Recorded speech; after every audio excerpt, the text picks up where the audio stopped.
Truck चालकांची सहनशीलता जी आहे ती पूर्ण संपली आहे.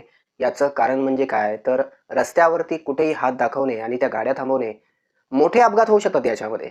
विदाऊट बॅरिकेडिंग कुठल्याही प्रकारचं बॅरिकेडिंग करायचं नाही आणि कुठेही गाड्या थांबवायच्या, हे चुकीचं आहे. याच्यामध्ये पाठीमागून येणाऱ्या गाड्या त्या ट्रकला धडकू शकतात आणि त्याच्यामध्ये मोठे अपघात होऊ शकतात.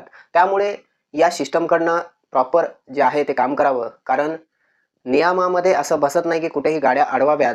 कारण बॅरिकेडिंग करणं गरजेचं आहे, जेणेकरून ट्रक चालकांना, त्या कार चालकांना दिसेल की इथे पोलीस जे आहे ते नियमामध्ये कारवाई करतायत.